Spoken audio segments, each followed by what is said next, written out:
மக்கள் தொகை அடிப்படையிலான மறுசீரமைப்பு என்பது தமிழ்நாட்டிற்கு மட்டுமல்ல, ஆந்திரா, கர்நாடகா, கேரளா, பஞ்சாப், ஒடிசா, மேற்கு வங்கம், ஹிமாச்சல், உத்தரகண்ட், வடகிழக்கு மாநிலங்களும் பலத்த சேதத்தை ஏற்படுத்த வல்லது என்பதை உணர்ந்து அனைத்து கட்சி கூட்டத்திற்கு ஏற்பாடு செய்திருக்கும் மாண்புமிகு தமிழ்நாடு முதல்வர் திரு மு.க. ஸ்டாலின் அவர்களுக்கும் தமிழ்நாட்டின் பிற கட்சிகளையும் நான் மனதார பாராட்டுகிறேன்.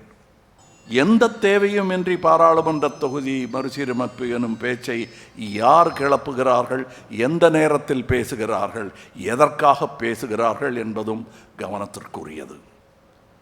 மாநிலங்கள் உரிமைகளில் தலையிடுவதும், வருடாந்திர பட்ஜெட்டில் தேர்தல் வரவிருக்கும் மாநிலங்களுக்கு மட்டுமே அதிக நிதி ஒதுக்குவதும், தமிழ்நாட்டிற்கான நியாயமான நிதி பகிர்வை மறுப்பதும், பேரிடர் காலங்களில் நமது கூக்குரலுக்கு செவி சாய்க்காததும், மும்மொழி கொள்கை எனும் பெயரில் ஹிந்தியை திணிப்பதும், எம் பேச்சை கேட்டால்தான் நிதி தருவேன் எனும் மிரட்டுவதும் ஒரு ஒன்றிய அரசின் செயலாக தெரியவில்லை.